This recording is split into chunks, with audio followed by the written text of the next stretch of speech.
welcome back to The Movies Made Us Do It. Me and Matt are back. How are you doing, Matt? Pretty good. So yourself? I am very, very well, thank you. I'm looking forward to Kill Bill Volume 2. We covered Kill Bill Volume 1 2 weeks ago, so if you guys want to kind of have a full picture of our thoughts, go back and that one's on, YouTube and Spotify and Amazon Music and everywhere. Hello, future Durs here. We actually recorded Kill Bill Volume 2 2 weeks after we recorded Kill Bill Volume 1. I was just a complete idiot. I was very busy that week and I completely forgot to post the video. But this week we are talking Part 2. We are. Which I think it's the underrated of the two, the more underrated of the two. Yeah, I mean, I'm not sure. I'm not sure it's underrated because I still think the first one is better. I'm not sure. After watching it again, really, I'm really not sure. I really like both, and I. Oh yeah, no, don't get me wrong. I think they're both fantastic movies. But I don't know. There's just maybe it's just like complete personal preference, but I think the first one for me holds up slightly better. The first one certainly is more memorable. I mean that fight scene at the end, that entire half of the movie is just amazing to watch, and the choreography's superb. The swordplay's fantastic. But with this one, I found, particularly rewatching, I found I just loved some of the dialogue towards the end of this movie. Particularly between Bill and the bride, Beatrix, as we discover in this film. It's just really good. It's less action, but there's just some really nice character moments in it. Yeah, and that's kind of why I'm not sure. It definitely feels a lot more dialogue heavy than the. I won't say heavy sounds like a bad thing. Yeah, it's not a bad thing. But it's not a bad thing at all. No, it's definitely more sort of sedate and it's more sedate. Well, like I said, it's a this one's a western as opposed to the it sort is. Of, yes. Even though you've got the Pai Mei stuff, it's still a western. Yeah, for the most part, it's a western slash martial arts movie. I think is the way I look at it. Rather than the first movie was like a kind of samurai Lady Snowblood kind of movie. This is more the martial arts movie. And you can particularly see that, we'll get into that, but you can particularly see that with the colour grading in certain scenes where it goes like, oh, this looks like a Godfrey Ho movie, colour grading, But I think it's the stuff with her daughter as well. And Uma Thurman's acting in this, the second half of this, is just tremendous. Yeah, I mean, actually, all of it. Thinking about it, but particularly those quiet moments with her daughter and Bill are just amazing. I think she's a really underrated actress because I agree. She never seems to get the fanfare that a lot of other actresses get, and she completely proves how bloody good, and just expressions and reaction shots in this movie are just absolutely spot on. Absolutely, unparalleled. Really, really bloody great, and it's. I mean, obviously she's well received. She's a big star still, but I don't think she's ever really got the due she's completely deserves. No, I think you're absolutely right. Shall we go through it as we always do? Go through the plot. Let's go. Spoil everything from this 2004 movie. So we open a relatively cold open. We get the same as we got with the first movie. We get the voiceover from Bill, and the it's your baby gunshot to the head. It seems more from his perspective in this in the beginning because it's slightly further away, and you get to hear his whole sort of what he says, absolutely, not just like bits of it. Yeah, we get the whole kind of monologue from Bill this time around. But then we get that wonderful cold open in the car where she breaks the fourth wall. And just. I mean, we've already had like voiceover, but she broke the fourth wall a couple of times in the first one, but not like this. This is like full on. addressing you, sort of thing. Yeah, and telling you what happened and telling you what's going to happen, sort of thing. Yes, yeah. She says, she's killed 2, but she's gonna kill the rest. Oh no, sorry, no. She says she's killed them all. At that point, she says she's killed them all. At this point, she's on killed her way all to Bill. Because she's driving what's her name's car at that point as well, isn't she? The Volkswagen. The Volkswagen, yeah, which is a gorgeous car. Yeah, I mean, the thing about that as well, the drive she took on that. No. She crashed it. Basically, the day. That, this was what caused her and Quentin to not talk. Fall out, right? Yeah. He basically the stunt performers had gone home for the day, and he'd driven the down the road in the car, and he said, I drove down it. It's fine. It's just a standard shot. You're just driving down there. You don't need to worry about it. And she said, I don't think the car is right. There's something not right about the car. And he said, no, it's fine. And she basically trusted him. He said he did drive it, and he thought, fair enough, it's fine. It's a simple shot, and she didn't, and she lost control, and she crashed the car. She injured her back or something, didn't she? Yeah, she injured her neck. Oh right. Okay. Basically, I mean, you can see the YouTube has the shots online and it's a pretty. I mean, her head definitely whips back, and it's like, that would have, I've been in a car accident, and it was a whiplash. Whiplash exactly, alone is terrible. It hurts like fuck, and she wasn't. She's there's nothing behind her head. You know what I mean? Like there's no backrest or anything because of the shot. And she basically got injured, and of course then that compounded by the she wanted the footage and stuff, and of course Weinstein was in charge at that point. Yeah, basically said no, and then obviously he had already tried to harass her, as it were, and make advances. So she was not a happy woman at that time. So it's thankfully that Tarantino's come out and he apologized, and he said he thought that he was doing the right thing, and they thought it was going to be a simple thing, but it's not. And he they've reconciled now, thankfully. I think it was he tried it himself and thought it was fine when it wasn't. He's presumably not a mechanic or a car expert. But of course I think as well it was compounded by the studio's treatment of her once she was injured. Exactly. And I guess obviously Tarantino could have done more to stick up for her and help an injured cast member in that situation.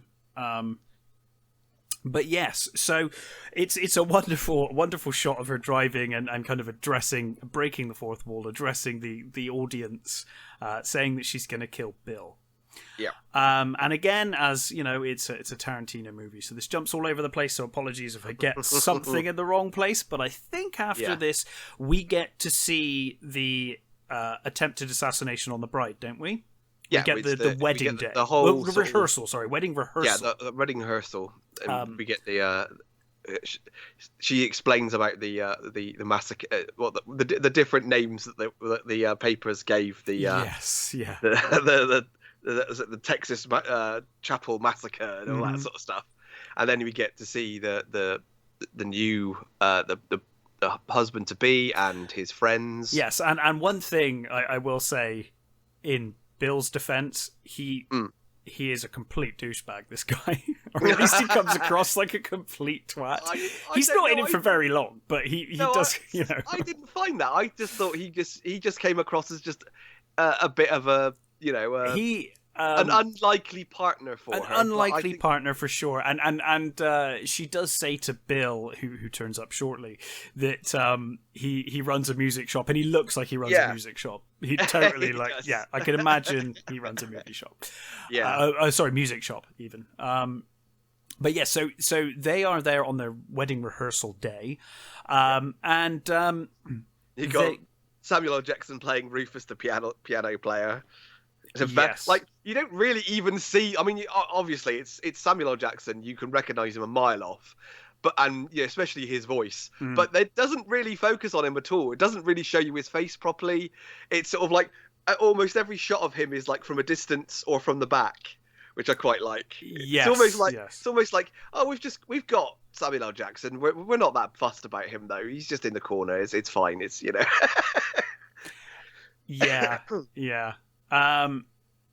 I also love on the music side once Bill does turn up and things are getting quite tense. I love the little piano bits that are being played in the background that kind of, obviously suit the mood and repeating themes of music. But there's just a couple of notes played on the piano that I really like. Again, it's all adds to the sort of Western theme of the really does, the movie. It's got that whole that Western theme, and the street when Bill does turn up and they're on the street where they are, it's called Aqua something, right. And it's the place where the good, the bad, and the ugly meet. Oh, is it really? That's interesting. It's obviously it's not really, but it's supposed to be. You know what I mean? So, right. Which I thought which is again. Oh, sorry, not where they filmed it. I thought you meant that's where no. They I filmed think it's supposed to be the supposed the area. Place, yeah, the place where they met. I think. Yeah. Okay. So yes, so she is getting married, and this is the dress rehearsal. They're actually dressed for the wedding rehearsal, which is kind of unusual, but fine. Yeah. And the priest is basically saying, the groom's friends can be on the friends and family can be on this side, but you could really do with someone on your side. And Beatrix, as we learn, is her name. Shortly, basically says, well, I have no one other than, I guess, the girls who are friends of hers that she's presumably met in the music store. I'm assuming. So. Yeah, she's been there for sort of like months, hasn't she? Like 4 months, I think, sort of thing. And I love the the preacher's like, this is the point where you kiss the bride and don't stick your tongue down her throat. I love how sort of like how he's sort of explaining what's going on and stuff. Yeah, and I think that the woman that's playing like Mother, as he calls her, I think she's a stunt woman. Oh, really? Yeah, I'm sure I read that somewhere. And I thought she looked like Barbara Windsor at first, which really threw me. I was like, is that Barbara Windsor? But then as soon as she started talking, I was like, that's definitely not Barbara Windsor. But yeah. So you get basically she gets a bit sort of nauseous, and she's basically says she's gonna bail, and she talks to the sort of the girls and says, I'm gonna, this bitch is getting on my nerves. I'm going out for some air, and so she leaves, and then I think she hears. No, she's walking to what she's. Is it when she's walking up the aisle? Yeah, I think you might be right. Walking toward up the aisle, and she hears the flute playing. Yeah. And immediately you can see on her face, her face drops, and she immediately realizes exactly who it is. Yeah. And she walks outside, and this is where we as an audience actually meet Bill for real, not as a silhouette, not as a voiceover. It's David Carradine, and it's quite a sort of like great shot as well. A wonderful shot. Right. And I would say this. I'd forgotten how beautiful and beautifully framed this scene is. The scene, just before she walks out, that the framing of the doorway and the sort of the porch and everything of the bride is complete Searchers framing. It's real, like John Wayne, that sort of Howard Hawks framing. It's absolutely bloody gorgeous. It is, isn't it? It's absolutely incredible. And maybe it is. Maybe it helps that it's black and white as well. But I don't. Maybe that's just me. But it's absolutely stunning. And of course, she comes around and she talks to him, and they're so sort of like cordial. I love the sort of like. There's no sort of like fuss. There's no sort of like. I mean, obviously she looks frightened because she does. You can see that she's clearly terrified of him, or what he may do. Yeah.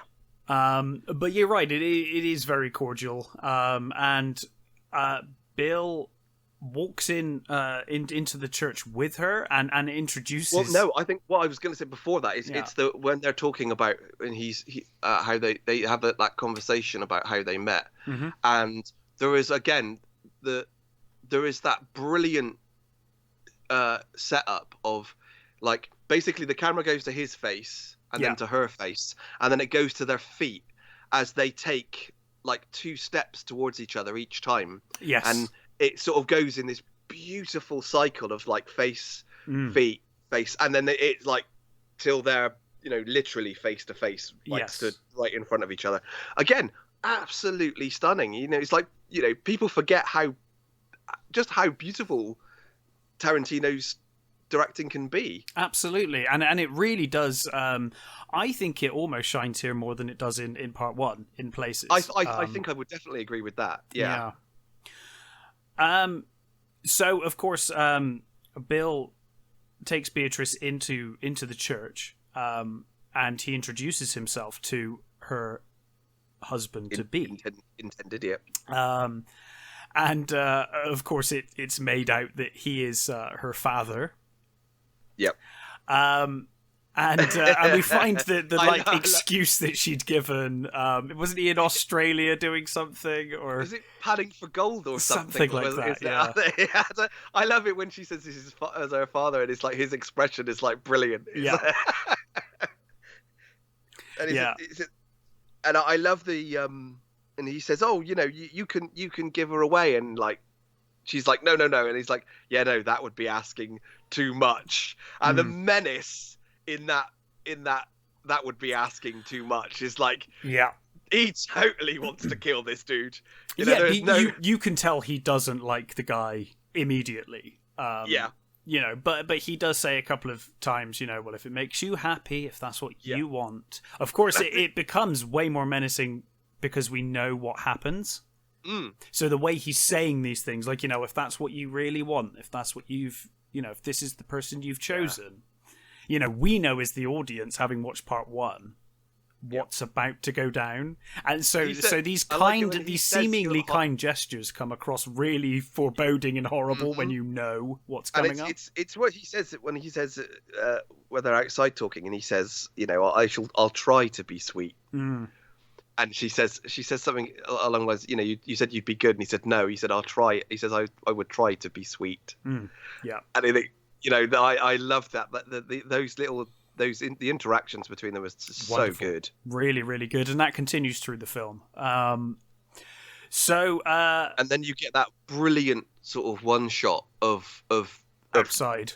She goes down the aisle to the front, and Bill stood sort of in the aisle, and the camera goes past him, goes back out, and he steps to the side as the camera he steps to the side, and the camera goes outside of it, and then you get the rest of the Vipers stood in front of the door of the church, and then they pull out the guns and walk in, and then the screaming and death, and yes, and it's wonderful. We don't need to see it.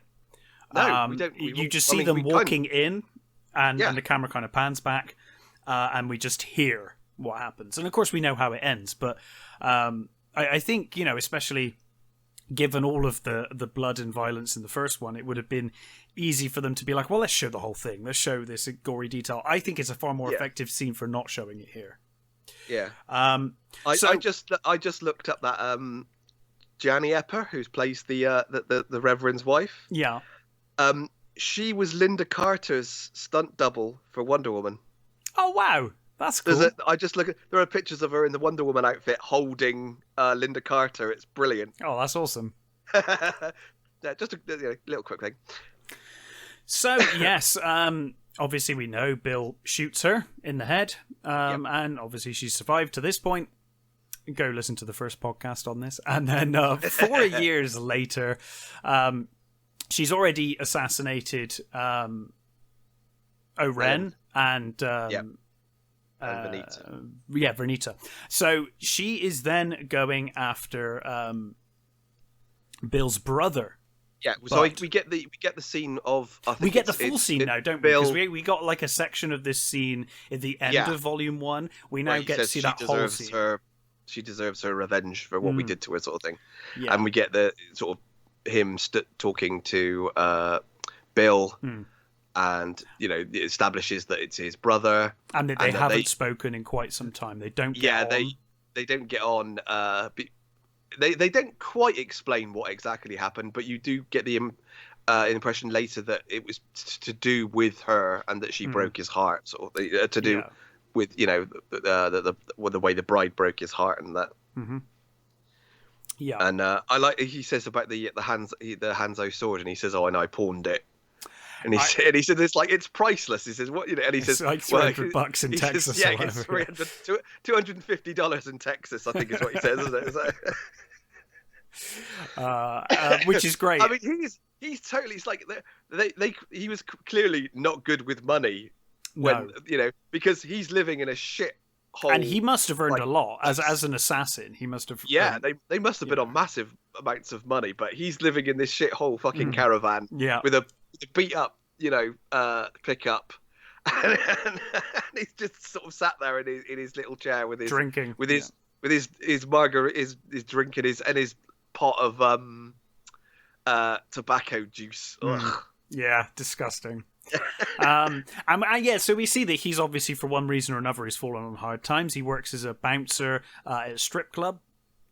Run by, or not run by, sorry, but the bartender, Sid Haig, which you and I both were like, oh, I forgot Sid Haig was even in this. Completely forgot. I mean, he's not in it for very long. He's literally in like a scene. That's it. But it's always good to see him. It's just good to see him, and he's great in the role. I love how the owner is just so rude, and then he says, "Is that Bud? Tell him to get his fucking ass back here." And Sid Haig goes, "Manager would like a word with you." in that sarcastic way that only Sid Haig could really pull off, So yeah, we discover that he's fallen on hard times working at a strip club.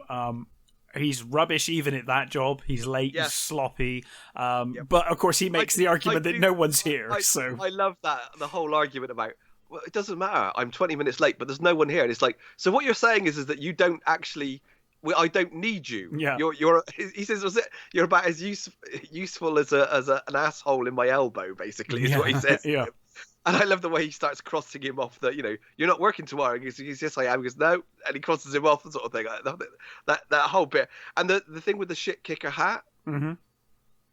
Apparently, Tarantino hated that hat. Oh, really? But he kept turning up to set in it. So basically, they wrote that in. He added that line because he hated that hat so much. I love that hat. I think it suits his character, It really does. with the wife beater and the hat, and he looks out of shape. He looks, it really suits the character, I think. Yeah. He's just a sleazy, slimy loser at this point in his life. Completely. So he and I love that he comes out. Is it I can't remember what the woman's name is. Rocket. He says Rocket's got a job for you, but and he goes out and basically Rocket tells him that the woman's toilet is like backed up again and there's crap all over the floor. Yeah. It's like you got to go and sort that out. It's like he's really going up in the world, isn't he? Yeah, exactly. So later that evening. We get one of what I think is one of the greatest shots in this film. This really was so shocking when I saw it in the cinema because I just didn't see it coming. We get the bride sneaking up to the trailer. That the bride in it's like he comes home and he's looking around sort of thing, and she's underneath his trailer. Yeah, and I love it. She comes down and she's got that balaclava on, which barely covers her face, and her blonde hair just pokes out of it. It's like, it's obvious who it is. Actually covering. What? Yeah. Well, and she takes it off anyway. So I know exactly. She's like, it's like completely pointless. Yeah. But she's sneaking outside, getting ready, and then she readies a sword, opens the door, and you get the whole tension thing first. You get the whole sort of like. Well, that's what I said. Yeah, she's sneaking around outside waiting. So like he puts on a Johnny Cash record, doesn't he?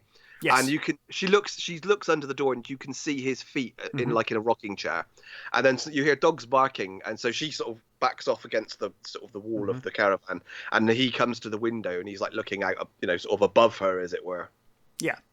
So you get that real long, lovely sort of bit of tension. It's a great moment of tension. And then, of course, she basically kicks the door in, ready to cut him in half with the katana, and receives both barrels of a shotgun, which in the cinema, I was like, wow. Like, I did not see that coming. No. And I mean, when you think about it, it's like, well, that's obvious. I mean, the way she it came is in obvious, then, but then the first he's film, already waiting the first for film, her, you know, like, anyway, you know. and also bear in mind the first film was so ridiculous in places with its like Yeah. realism, because it's not, you know, No. in a normal movie you'd be like, yeah, of course, like if he's an assassin he'd be ready, but in, you know, given what happened in previous movie, Yeah. you know, not necessarily the case when she, you know, already took out a housewife or house mum, you know, in the first movie, who was completely unprepared, pretty much. So yeah, he shoots her, both blasts of a shotgun, but it turns out that it was rock salt, so not lethal, although I cannot imagine how bloody painful rock salt being stuck in your chest would be. Absolute agony. So of course, yes, she's basically at that point just incapacitated. She's barely conscious at that stage because of the pain.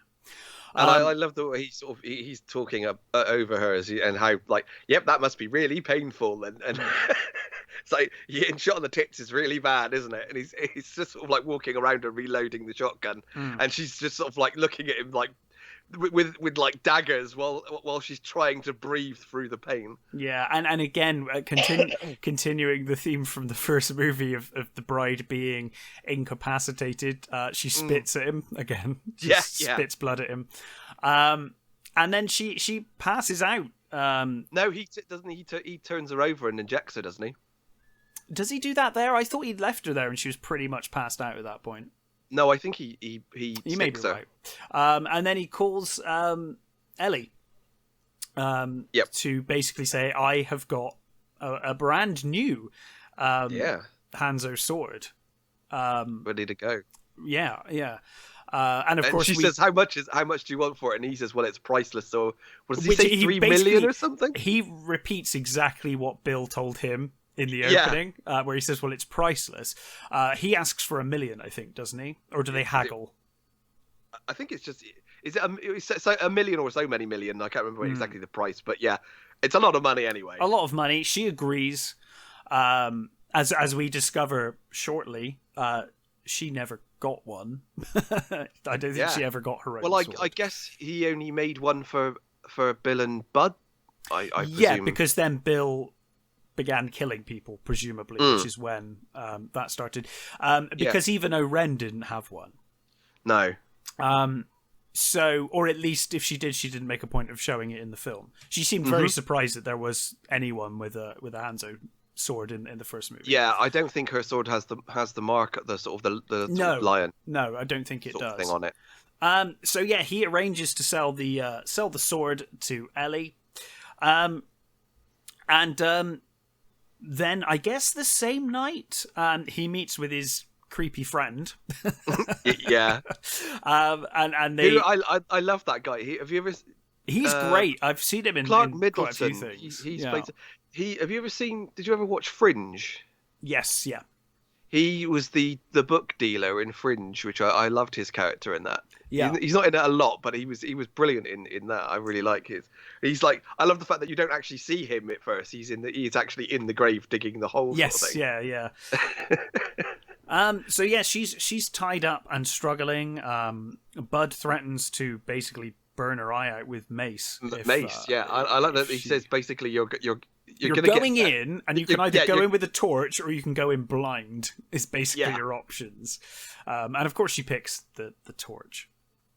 And he buries her, and that scene is terrifying, to be honest. When she's in the box, and you just the dirt starts coming down, and you know her acting is superb in this scene. Yeah, well, I'm pretty sure I read somewhere that she had an actual panic attack. I'm not surprised during that scene. Which, yeah, exactly. You wouldn't surprise you, would it? It's like, you know. No. I think almost whenever you see those like movies, there's quite a few horror movies where they have sort of premature burial in them, you know. It's happened. It's just it's not something that you know. I think the mind, it doesn't take much for your brain to go, no, I really don't want to be here. No, even if it's simulated, you know, even if you've got people all around you and you know you're not really being buried, your brain will not, you know, will go, no, you don't want to be here. Yeah, absolutely. So she is sealed, buried alive in the coffin, and then we get another flashback. A flashback to Bill and her when they were, I guess, at the height of their relationship, or at least like the budding start of their relationship. Bill's clearly in love with her, and she seems quite infatuated with him too. Mm-hmm. I assume that they're together at this point, like actually together. So. Yeah, because the way they're talking at the campfire, it does seem that she's listening to him, with a look of awe on her face. So you get that sort of that older mentor relationship that she's clearly sort of she's hanging on every word. Yes, yeah, absolutely. And he tells the story of Pai Mei and the monk. Johnny Moe, he's still alive. Yeah. Almost unrecognisable though because of the beard and the hair. And yeah, he looks very different in this film. I think he's like the only person cast in 2 roles in these movies. What's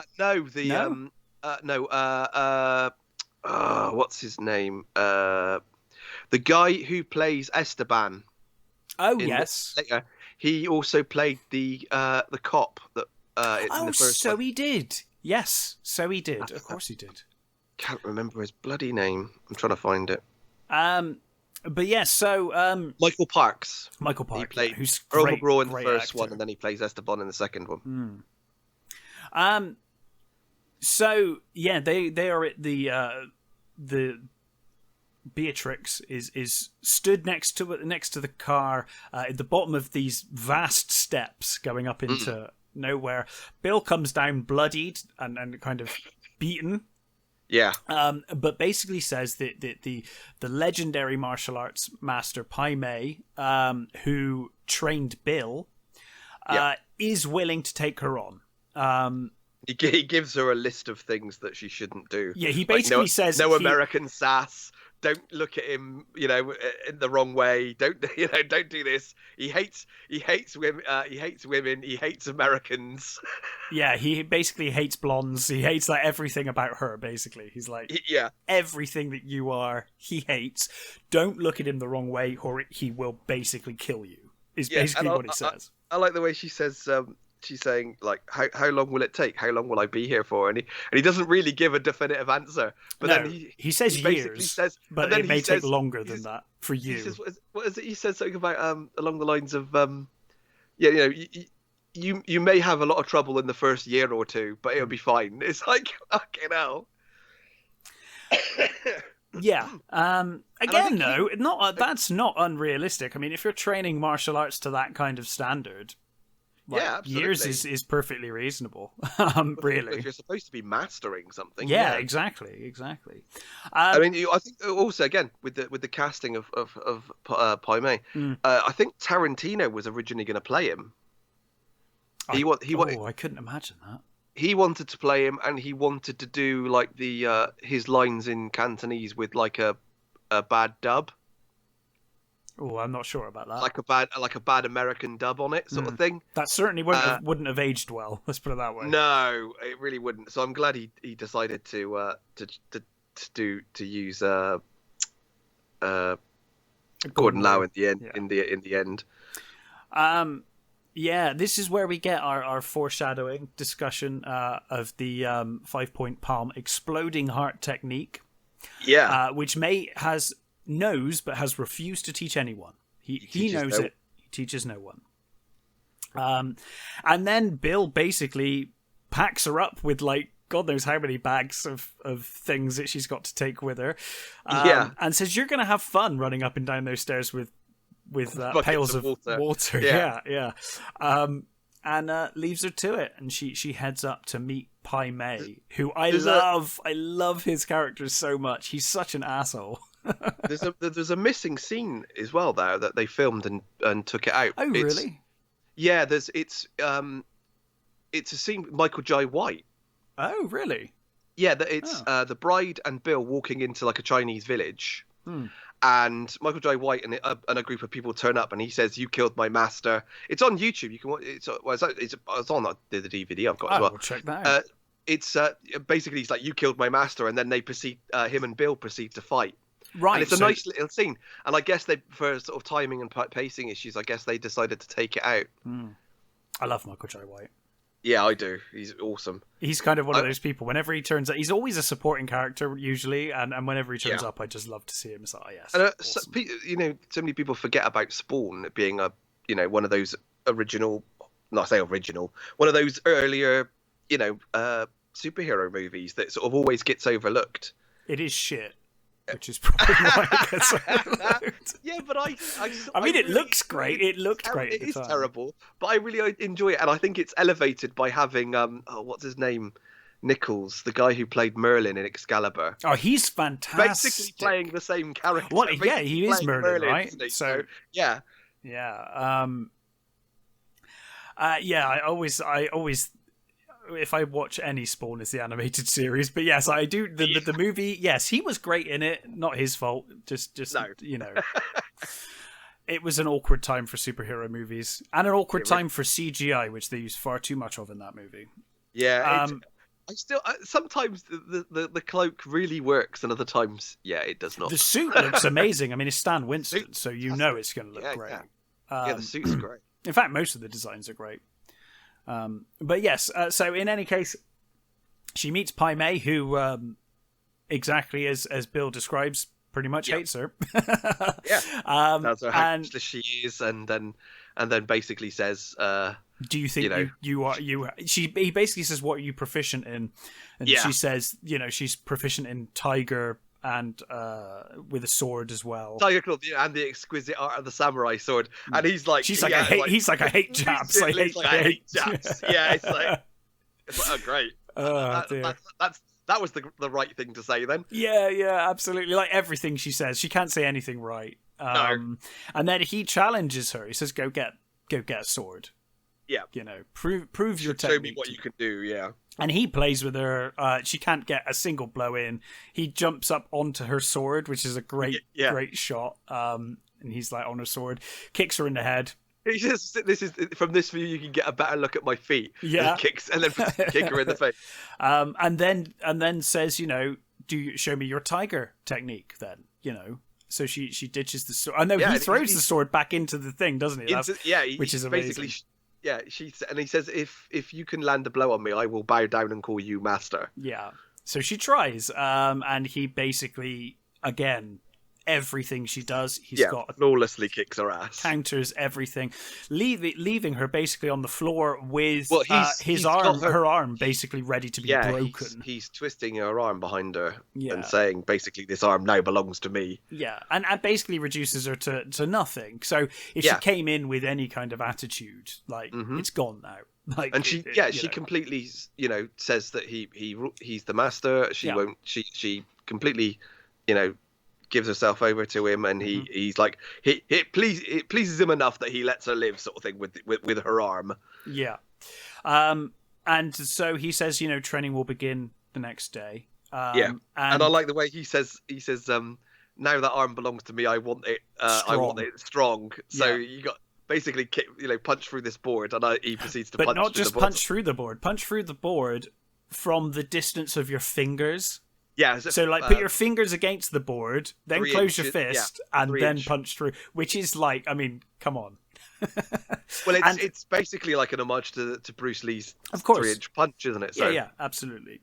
And the result is, as you would expect to begin with, certainly very bloody and horrendous. She tries, and we get these wonderful scenes where she just covers the board in blood. She can't even use chopsticks, her fingers just aren't working anymore. Pick up the chopsticks. And of course he will have none of it. She tries to eat without the chopsticks. Yeah, and he's like, if you want to eat like a dog, you'll live outside. Live outside, yeah. Yeah.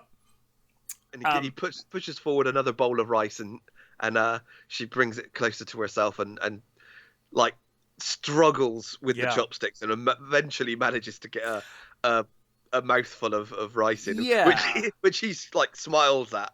Yeah, and of course through her perseverance, she gains his respect. Yeah, and obviously he does train her. And then, of course, in the present day, we see that she uses the same technique to punch her way out of the coffin and claw her way to the surface, which always, I mean, I don't know how that works in reality. I mean, it wouldn't. It's like that just doesn't work at all, but it's a fun shot. It's a fun shot, and it suits that kind of... awesome. Yeah, it's like, that's the thing, isn't it? It's like a lot of this, and the previous movie is like that just doesn't work. But in reality, that doesn't work. But it's just such an awesome shot, and in the homaging the movies they're homaging, it fits perfectly. And I do love. And it's a lovely shot when she's punching through the soil to get to the surface. That's like, how bloody deep is that hole supposed to be? It's like, because it did not look that deep when they buried her in it. No, that was like further than 6 feet, because she's like Supermaning her way out. Right? Yeah, she's totally Supermaning her way out. But then you get that wonderful shot of her hand coming out of the grave, at the mud. Yeah. And she's in a complete state, and then heads to like a diner, right?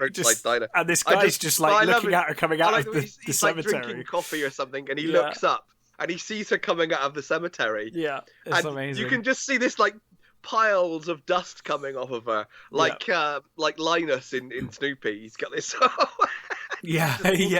him. And she comes in, sits at the counter, and says, "Glass of water, please."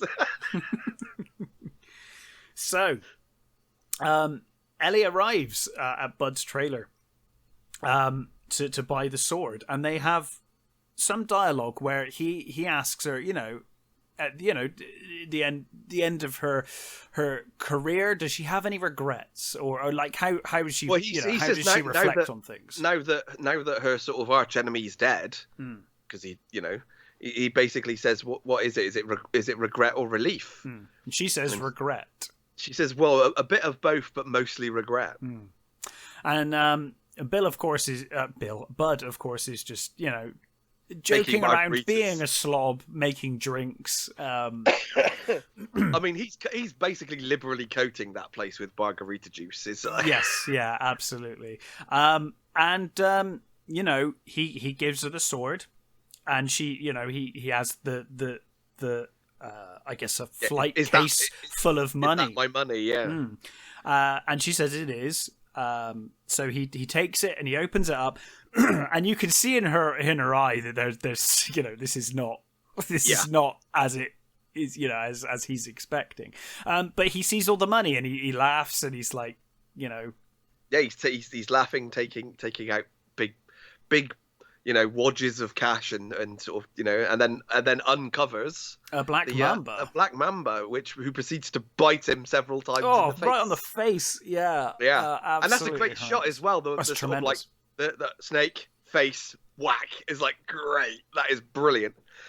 It really is, and I think I find Michael Madsen's reaction to being bitten and the poison taking effect, I think it's wonderful. Like his whole body movement and that kind of shock where he kind of falls back and then falls forward, and it's wonderful. So it's hideous but wonderful. And of course his face starts swelling up and he can't breathe. But then to make things worse, Ellie then gets out a notebook and starts reading like facts, like she's gone on Wikipedia and found facts on the Black Mamba and just starts reading it off while he's just writhing in pain. Yeah. I love her whole look is so good. She's sat sort of forward, and she's got this great suit on with the sort of the cuffs sticking out, and she's got this sort of almost sort of glass patch on. Yeah. And I love the way she's like holding her cigarette and she's reading this list, and it's so stylish. It's so like Daryl Hannah. It looks fantastic. Yeah. Yeah. Absolutely. And I love the whole sort of brilliance of how she sort of explained this, and I love then she sort of like she starts picking up the money and placing it in the box, and she phones Bill, and she's saying, "Oh, I've got bad news. Bud's dead. She killed him," and she's like, "Oh, anything you need, I'm here for you. I'm 10 minutes away, sort of thing." And of course she says, if you need to find her though, I've killed her and she's buried here because of course Bud had told her where she was buried. And so she says to Bill, I've killed her. This is where she is. Get some flowers, take it to this. This if you want to go see where she's buried, sort of thing. Yeah. Is it somebody Schultz? I forget meant what the name to is look now. that up to see if that was actually any reference to something, because it strikes me Yeah, that it might probably well be, is, but I isn't don't it? know Yeah. what it is. I'm sure someone will know. But yes. So, but then as she's exiting the trailer, well, actually, sorry, no, we do see that we then get the traditional theme as we see the bride kind of looking at her and Coming over the dunes or whatever. Coming over the dunes, and then of course she ambushes her as she leaves the trailer. She kind of kicks her back into the trailer, and I think this is a really underrated fight scene. I actually think this is a really good fight scene in the trailer. I think that's the thing. The thing is, if this was a movie separate from the first one. I think that fight scene would be more hailed as a fantastic fight scene. Yeah. But because of the Ren 88 scene, it's kind of overshadowed, isn't it? I think I really like Ellie is obviously a very seasoned and well, you get the impression that next to the bride, she is the best of the assassins. The best of the assassins. But this scene, what I really like about this fight scene, is it really shows that she has no real training with a katana. And we see quite often she doesn't, she lacks the judgment on the size of the sword. Yeah. She keeps hitting the roof, hitting the side. Every time she goes to pull it out, she hits the wall or she hits the ceiling. It's great. I do love that. That sort of the sort of the confined space and the fact that she's right on top of her and she's not giving her a chance to sort of get the sword. And I think her it shows that she was never really trained in that technique or in that in the use of that weapon to kind of have that spatial awareness as well. Yeah. One thing that used to really bug me with this scene and the previous scene is the Black Mamba, which kind of just disappears. It's still that no one cares about until later. Always bugged me the first time I watched it. I thought that snake should be part of this scene, and Ellie should be more the bride doesn't know, maybe using it. But Ellie should be cautious of it because she's just grabbing money off the floor and just not caring. I guess she knows roughly where it is. But for this scene, I don't know how. I'm not sure on sort of anatomy. Maybe the venom was done. But that's what I was going to say. I don't know how much venom they have. I'm guessing they probably secrete all of it. Because I imagine, at that point, and then it takes a while to come back. I have seen snakes milked, but I don't know how much it would inject. I mean, because it bites him at least 3 times. Yeah. So it might be done at that point. I would. And my guess is that it probably there's plenty of shit in that place, so it probably just found a corner to hide in. Yeah. But as I was saying, so with this fight scene, it always kind of bugged me that the snake isn't shown until the end, and we're like, well, what's going on with the snake, and why isn't Ellie concerned about the snake? But to be honest, this time around, I had the opposite reaction. Badass. I think it's just her going, I don't care about it. It's total badass. But also this time around, I really liked it because we don't know where the snake is. The bride is not wearing anything on her feet. She doesn't even know about the snake. So it actually adds a whole nother level of tension to this scene where it's God, there's just this snake that it's not going to kill Ellie unless she's on her back at any time because she's got boots on and whatever else. But the bride's there barefoot. She doesn't even know there's a snake there to be worried about.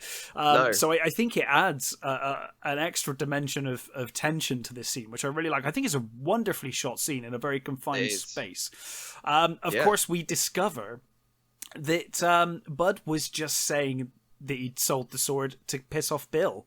Basically, he never pulled the sword, and we see it's in the umbrella rack, right? No, it's in a golf bag. Oh, it's a golf bag. Sorry, yes, it's in with golf clubs. So of course, the bride. I think this is the scene where we find out her name is Beatrice as well, don't we? Is it this scene where she just says her name's Beatrice? Oh, I can't remember. I can't remember which you might point be right, but movie. yeah, either way, you get that little. I do like that little scene where you get like a school roll call. I love it. There's so all funny. those little kids sat in their desks, and she's calling names out. And then she says Beatrix Kiddo, and Uma Thurman's there with pigtails, going "Me here," sort of thing. Yeah, a fully adult Uma Thurman. And of course, then obviously, you mentioned this in Volume 1, but we now see why the Tricks Are for Kids line was in the first movie. Yeah. Because her name is Beatrix Kiddo. Because and that's the other thing as well. Throughout the whole of the movie, he keeps calling her Kiddo, and you assume it's just a pet name. Presume it's a pet name, of course, and of course it's not. It's actually her last name. It's actually her last name. So Ellie basically says, Beatrix says, like, did Pai Mei teach you nothing? Like, and Ellie says, like, oh yeah, like he took my eye. And as a result, I poisoned the fucking guy. I poisoned his fish heads. She says to her, what did you say to Pai Mei for him to take your eye? And she basically said, I told him he was a useless fool or something along those lines, and he just took the eye. And then basically she says, I poisoned his fish heads. So it's revealed that Ellie killed Pai Mei, and of course she gets the best kind of revenge, I suppose, in that Beatrix plucks her other eye out, leaving her basically screaming and attacking nothing because she can't see what's going on. And of course, then as she's leaving, we're reminded that the Black Mamba is still in the tree. It's still there, yeah. So I guess the assumption is she probably got killed by the Black Mamba because she's making a lot of noise. I don't think so. No? You think she'll be in a sequel if there was one? I mean, I'd love her to be, because I'd love to see like her as like a Zatoichi style assassin in like another movie. I'm hoping exactly. I'm hoping she's going to train Nikki. That would be cool. So her and Nikki are going to be together. That's what I'm hoping anyway. That would be very cool. A slight spoiler for the end, when you've got the end and you've got the names and the lines go through them, you get a question mark on Elle's name. If she comes back as like a Zatoichi style, I think that would be so cool. She that scene where she thrashes around in the bathroom and she's just like shook herself. Apparently Tarantino, she was just supposed to like keel over and scream, but apparently Daryl Hannah just went absolutely mental. It suits her character more. Oh, we'll keep that. We'll keep that in because that is fantastic. It works far better because it suits her character. And I don't actually know how true this is, but I read somewhere that apparently her and Uma Thurman didn't get on in real life. They really hated each other. Yeah, apparently at the London premiere, they were told to keep them separate, keep them apart. Wow. But that's pretty serious. Serious to the point where you have to be kept separate from each other. That's pretty bad. I can't find anywhere that says why exactly. It just says that all I could find was that they just didn't get on. Maybe maybe it was the injury that Uma Thurman had because she then was against Quentin and against the studio, and maybe maybe that's the case. Who knows? And then maybe Daryl Hannah just felt, loyalty to the studio and to Quentin. I don't know. Who knows? Yeah, but hopefully they've resolved whatever issues they had now. Anyway, so she's left with the Black Mamba, and of course, Beatrix is now on the hunt for Bill, the last on her list. Yeah. So she heads to Mexico, doesn't she, to find to talk to Esteban. Esteban, who is basically Bill's teacher. Yes, and now a retired pimp. He basically brought up Bill in the brothel that he owned, and now he's retired, sort of like man of leisure. Yeah. And that place is a real brothel. All those women are real prostitutes. Oh, really? Yeah. I hope they got paid for being in the film. And again, another casting thing.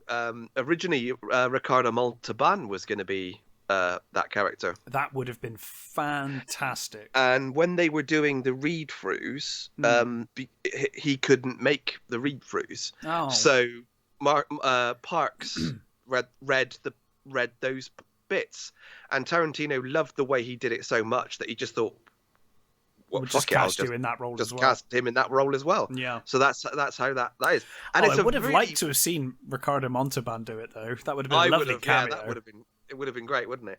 But I mean, the way he plays it is creepy as fuck. It's really well done. And I love he said when he says about it was terrible what Bill did to you. He shot you in the head. It's terrible what he did to you. He says if you were one of my girls, I would have just cut your face. Yeah. Gross. And then he calls for drinks, and one of the prostitutes comes over with her, and she's got that massive scar across her mouth. It's like, wow, that's lovely. Yeah, he's a real piece of shit. yeah, that's so much better than getting shot in the head. Yeah. So of course she finds out where Bill is. He's in a hotel, and she heads to the hotel, in Ellie's car, obviously, and basically pulls up ready to kill Bill. Yeah. And again, it's another one of those amazing reaction shots. Oh, it's incredible. From Thurman, where she comes through the door. Comes through the door with a gun in hand. Basically ready to take Bill out when she discovers her daughter and Bill, who basically her daughter is just playing guns. And they're like playing cowboys and Indians or something, aren't they? It's basically. Yeah. Her daughter BB is alive. Obviously, we knew that as the audience, but she didn't know that. Yeah. Now 4 years old, and they have like a fake gunfight, and it's a wonderful performance by Uma Thurman where she is just destroyed. But then, of course, she realizes that it's her daughter, and that she wants to play along. So then she plays like she's been shot to her daughter. I loved also. I mean, there's also the juxtaposition of Bill lying on the floor. Yeah. Saying you're killed, Mummy. You've got you've been shot, Mummy. You've got to die. And she literally does that over dramatic sort of like, BB, you've killed me, and she goes over. Yeah. Yeah, so we then get a couple of scenes where Bill is talking about BB to Beatrix. We get the scene where he's making the sandwiches. He's talking about the goldfish. How BB discovered what life and death meant. And more importantly, a disturbing story about squishing a fish. But more importantly, it's he's obviously conveying through that story to Beatrix that BB killed the fish, but then instantly realized what she'd done and was really upset that she'd killed the fish. In the same way that Bill tried to kill Beatrix, and then as soon as he'd done it, he realized what he'd done and mourned and regretted what he'd done. And then of course we get the wonderful scene where she spends some time with her daughter in bed, watching Shogun Assassin. Shogun Assassin. I love that. Do you want to watch something before you go to bed? Shogun Assassin. That's too long. It's like not. It's really too bloody and disgusting for a 4-year-old girl, but it's too long. It's also not very long. No, to be honest, because I remember that. Even though I think that Shogun Assassin is actually like 3 of the movies condensed into one. First 2. Is it the first 2? Is it? 2. I've got all of the Baby Cart series. I don't own Shogun Assassin anymore. Sadly, Shogun Assassin is the only one that I do have. Right. I mean, I've seen all of the others, but Shogun Assassin is the only one I do have. It's funny watching the movie though, because it's the exact dub that I remember. It's the Vipco dub on the old VHS. It's the one that I have. Yeah. Mm-hmm. Yeah. And it is it's just it might be the first 3. I'm pretty sure it's the first 2. Yeah, it's something like, I know it's more than one. It's a bunch of them together. Yeah. But yeah, if you ever get a chance to watch, if you've only watched Shogun Assassin, I highly recommend checking out the Baby Cart series. The rest of them, they get more ridiculous as they go on. But, they really do, but they're all awesome. Yeah, and it's again, and it's another one of those Japanese things. It's got a complete ending. It ends. It tells its story and it's over. Yeah. Which so many American things don't do. Absolutely. So BB goes to bed, and Bill and Beatrix confront each other. Bill demands that she sits down, shoots at her. Yeah, well, to make her sit down. She tries to. She goes to hit him, doesn't she? And he stops her, and he pulls out his gun and tells her he's gonna. Doesn't want to shoot. Like one of the things that actually I laughed at in the cinema, and I laughed again yesterday when I watched it, is her reaction to the dart. Yeah. I just love that. She's like, "What the fuck is that?" Yeah. Because he shoots her with a dart in the knee, in the leg with his truth the serum. Absolute truth. Yeah. His special truth serum. Are you feeling the euphoria? No. Yeah, he's like, "Oh, it should cause euphoria," and then later on, he's like, "Are you feeling the euphoria yet?" And she's like, "No." No. Just furious. Oh well. So he. Sorry, go on. And then I love what he basically he's stalling for time while the serum takes effect. Yeah. And I love the story he gives about how the difference between Superman and other heroes is that Superman and their alter egos, and is that himself. Superman is the person. Yes. And the Clark Kent is his mask, basically. Yeah. Whereas all the others are all Bruce Wayne is Batman, but he's Bruce Wayne. Whereas with Superman, it's literally he's Kal-El Superman. Yeah, which I guess again is showing Bill is actually a piece of shit. Who has to put on the disguise of being a nice person to Beatrice or to to BB and to other people around him, when he's actually a monster. He is just that's. But he's also talking about her and how. Oh yeah. Well, both of them, because he says quite rightly, he's like, "How many people have you killed?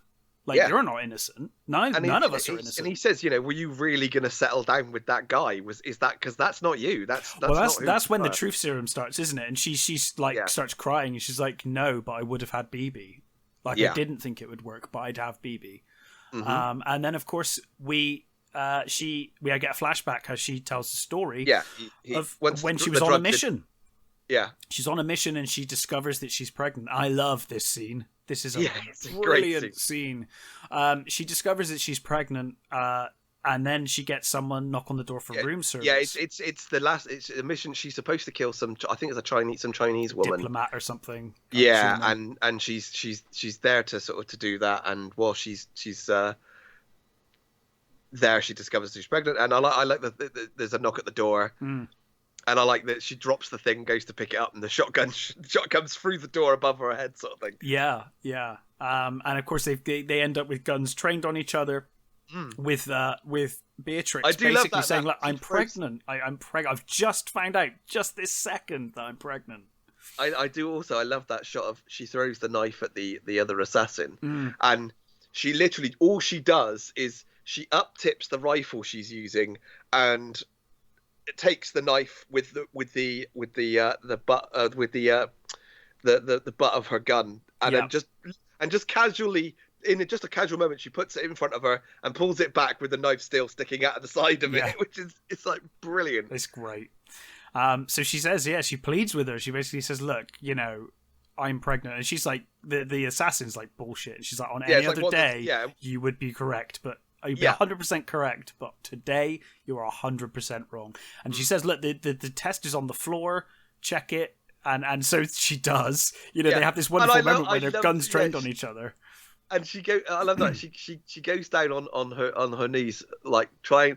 And I love that she's there trying to find it with her hand, and it's like and eventually she actually does look down and finds it under her knee, sort of thing. Yeah. And it's like, I don't know what this means. It's like, and then it's like, it's on the box. It's on the box. Check the box. On the box. Yeah. And you just think it's such a great scene because it's like in all of this sort of chaos, that she's literally reading the instructions very slowly and trying to take it all in. It's like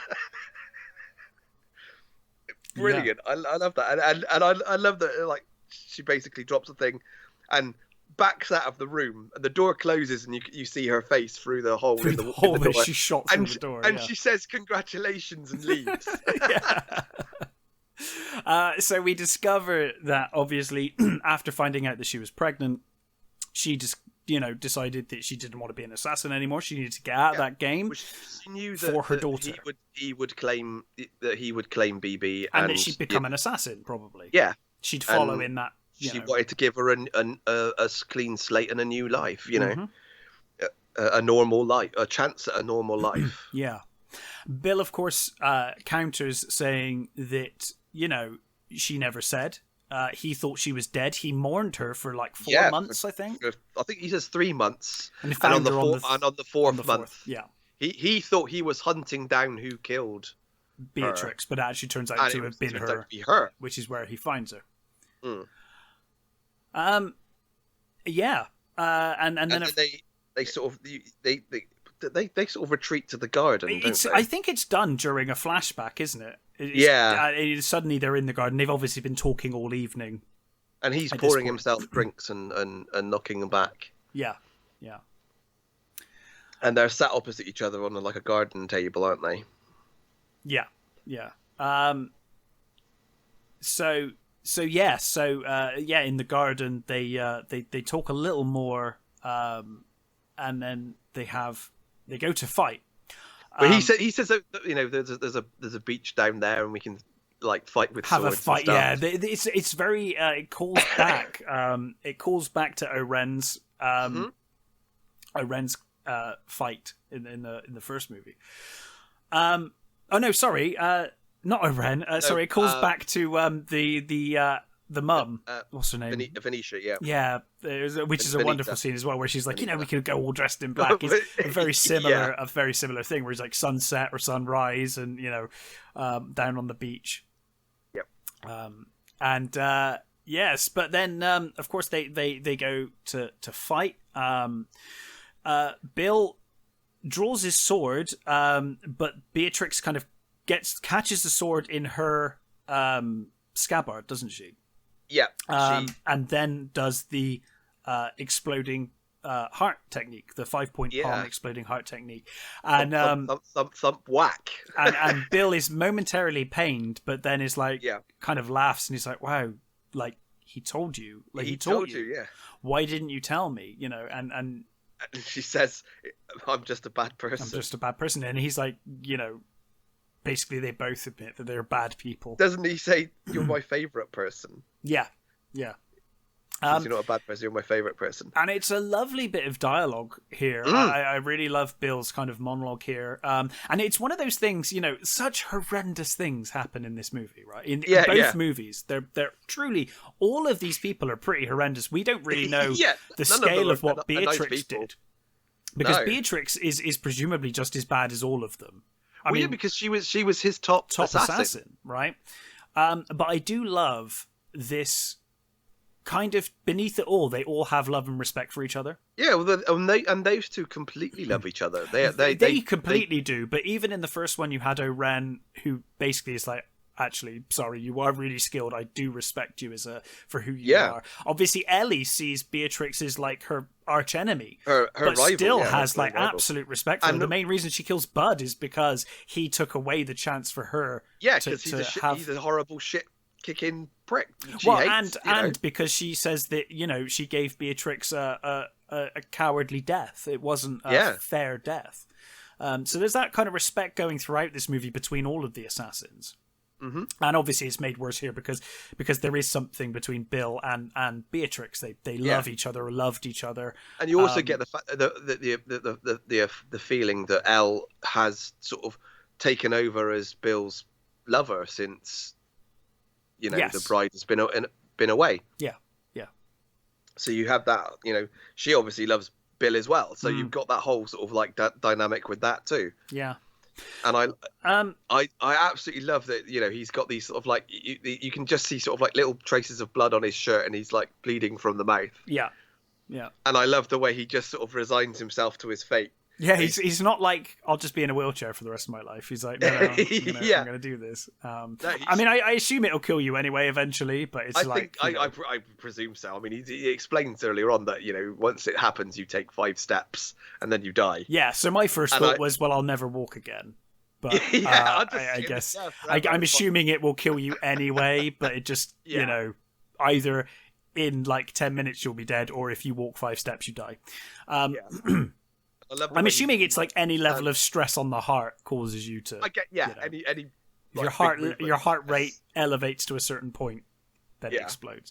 And it's a wonderful shot. He resigns himself to his fate, gets up, and takes the steps. Wipes his mouth, straightens himself up, pulls down does his butt up, straightens his jacket, does the Spock from Wrath of Khan, he's like, I'm dying, but I'm gonna go, straight. He says, how do I look, sort of thing, and she says, sort of, great, and he literally about faces and walks away 5 steps and then keels over. Yeah, and then Beatrix gets BB, and they get into the car, and they go to begin their new life, and then we get this wonderful scene in another hotel, a much smaller hotel. Yes. Shittier hotel. Yeah, where BB's watching cartoons, and Beatrix, another wonderful performance by Thurman, just somewhere between like heartbreak, absolutely sobbing, and she's laughing, heartbroken but also thankful, and Well, I mean, I guess she's got purpose now. I guess. Yeah. Probably before, once she'd done her job, she might have even finished herself. What's the point? Absolutely. But she's got purpose now. Yeah. And then of course we get the shot of them driving in the car. Yeah. And then throughout the credits we get her driving even more. Mm-hmm. But what I love as well is you get 2 credits in this at the end. You get one that's for AKA the Mum. whole thing. Yeah. Yeah, you get one that's the whole saga, as it were. Yes. Showing almost everybody that's been in it. Well, it does, because it treats it as one movie. The credits show you everyone that's been in both movies. Yeah. Yeah, and I love you get each person, it shows you that person, and you get their what they're known as, their different things. And what I love is when it goes to David Carradine for Bill, it literally just goes to his corpse. Yeah. It just goes to him dead. Face down. Yeah, amazing. Which I thought was really funny. And like I said, you get that when you get the names crossed out with each one of the ones that she's killed, and with L you get the question mark. Yeah. So I'm still, like I said, I'm still hopeful that number 3 will happen. I would love to see her in that role. I'm hoping that she's gonna, she'll, I haven't seen her in anything for a long time. Daryl Hannah. No, I'm assuming she's still working. I know she does a lot of activist work. She's a big activist these days, and she's married to Neil Young, which I always found odd. I mean, she's only 60, so if they do it, if they do it soon, she could still, do a lot of the fights. If that's her. I mean, I guess there's always stunt doubles, obviously, but she could totally still pull it off. Get Zoe Bell to do it, it's fine. Yeah. But yes, a tremendous film, and a really, both parts together. I absolutely, really loved revisiting. I really enjoyed it. I thought it was a really good choice on your part.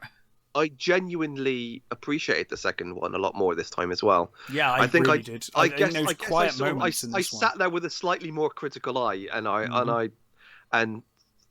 basically saw all the things that I guess had just overlooked before with it. Yeah, things like the fight in Bud's van between Ellie and Beatrix in the trailer, the color grading there kind of matching those old kung fu movies, all of that kind of stuff that you don't necessarily see the first time around when you're revisiting.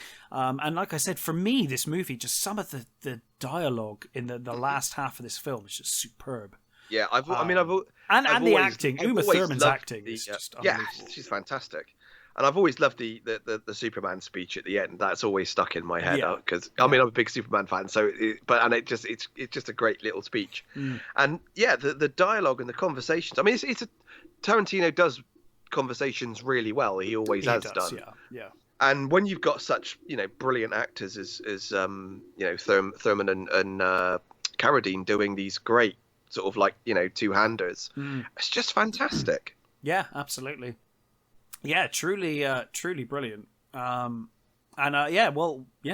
choice, Matt. I really enjoyed rewatching this. Well, because I liked it the first time I saw them, but I haven't watched them for a long time. And like I said, I was always a bigger fan of the films that this film was homaging. Mm-hmm. So I think while I enjoyed it the first time, I always just thought, well, I'd rather watch Lady Snowblood than watch Kill Bill. For example. But rewatching them, God, yeah, I had so much fun rewatching these. So wonderful choice. And they're so well, they're so brilliantly balanced that you don't notice that just with just a tweak here and a tweak there, these movies could have easily been awful. They could have been such terrible parodies that it wouldn't have worked, or they could have been so art house that it would have been almost unwatchable. You know what I mean? Yes. So I think like I said, that the first one is definitely my favorite Tarantino movie, and now I guess with the second one as well, I guess that's there as well. So yeah, you just forget how good Tarantino is at balancing these things. He's tremendous. He's a tremendous director. There's no doubting. And again, we didn't mention this in this one, like we did when we were talking about the first one. Again, the music choices. Oh yeah, the superb. Music choices again are so brilliant. They're so well done. And again, like I said before, he knows when to play a tune and he knows when to shut it up. He knows it. He knows when. Well, and like I said, in the stuff in the chapel. Where you get that, what's the name of that song? Is it that Bang Bang song?